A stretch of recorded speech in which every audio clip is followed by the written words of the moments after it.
What type of programs would you implement to ex-offenders to re-enter Washington, D.C., such as employment and housing?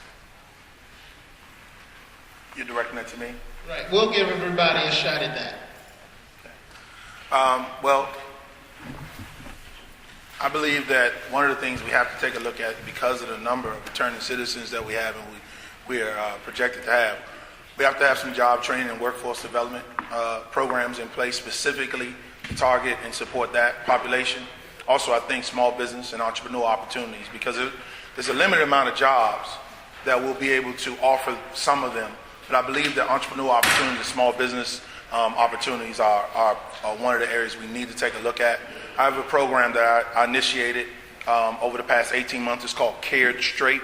And Cared Straight was where I took some ex-felons, took them through a social mentoring program, because that's what they wanted to do when they came home, was help young people not turn out like them. And as a result of that project, 2 out of those 3 are full-time employed by other employers. Over the past 60 days, they've gotten jobs. I will continue to legislate initiatives just like that.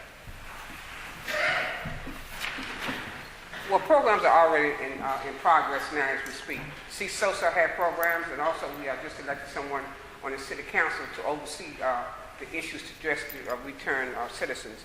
And also we had the parents, helping parents, which is in Ward 7, that we all come together as the mothers and mostly the women that have ex-offenders that are coming back to make sure that they have services not only for them, but for their families that's already been here. So those programs are already in place, and all we do, we need to implement them and make sure. And on-the-job training is the best qualification that you can get. Because a lot of service they got while they were incarcerated, they could deny them education. So those programs are already existing. Just a matter of implementing them and make sure they're being reinforced. Well, the first thing I would do when elected would be to support Councilmember Marion Barry's legislation that would essentially make it more difficult for private employers to discriminate on returned citizens. That's pretty much the bottom line issue. People get discriminated upon because they have a record. I would fight to end that.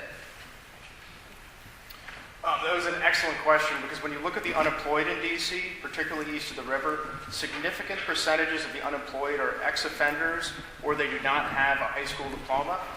So when we look to help ex-offenders and those without high school diplomas, we need to obviously have the community college will help for those who have high school diplomas, but there is a program, for example, that's highly successful on MLK Avenue that is specifically targeted for ex-offenders who are interested in getting commercial driver's licenses. They earn anywhere between $45,000 and $60,000 a year. You're less likely to commit a crime if you're leading a productive life. You're being paid fairly well. Also, programs similar to what Carlos Rosario has over in Columbia Heights. They've worked with the employer community, looked at 3 areas where there is a need. And they're actually more adult education, so high school diplomas and adult education. But you need to work with the employer community to determine skill sets necessary in the next 2, 5, 10 years. They have chosen nurses, computer technicians, and culinary. So we need to make smart decisions as to where the jobs actually will be in D.C. We educate our own people, and they will get jobs. We don't want to just create jobs and have other people come in and take them. All right, I think part of the issue, I no longer see the brother that asked the question, but there you are. Okay, so I think one important thing that we might want to work on is getting programs in DC jail before the returned citizens are released back into the community. Start working with them on adult education. Have DOS have a program working in conjunction with DC jail in order to provide training that's targeted towards jobs that will be available when these individuals return to the community. So we want to get them on the track towards employment before they're even released. Once they're released, we also want to have programs in place to support returned citizens, including adult education programs. We want to work in conjunction with the community college to provide vocational training, and hopefully also with UDC to provide some education, some adult education courses in order to improve the literacy of our returning citizens. Because if people are literate, they're more likely to be able to get employment opportunities. If they receive proper training, they're more likely to get employment opportunities. Also, one last thing, we'll probably also want to include something in our first source law which will require city contractors to hire a certain percentage of returned citizens. Thank you. The first thing I think we have to do, we have to work with those programs that have been successful in the past. I see Alvin Farrakhan here from Ceasefire, who spoke to brothers when I was on the council, supported his program to the tune of $500,000. Also, William Shelton's program out of Brooklyn Manor, $500,000. And then when we jump-started economic development in the city, when we brought Home Depot to Giant, as soon as we executed that deal, then we went to the Brooklyn Manor, made sure that we got people that could pass the drug test, got them cleaned up, made sure we had training for them. So when the jobs opened up, we had already made contact with the HR departments. We have people walking across the street going to work. Also, we can go back when the city administrator was here, Robert Bob. He took a very keen interest in the ex-offender population and made sure that those jobs were available. So there is a mechanism that's in place. We just need to get back to working with that. And in addition to that, with the new law and working with the Office of Ex-Offenders, we can certainly make sure that our returning citizens have opportunity to be a part of it.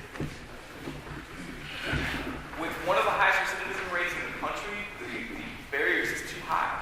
If we don't put people back to work when they come out, then you're looking at people that are going to go back into detention, the people that are going to go back to the crews.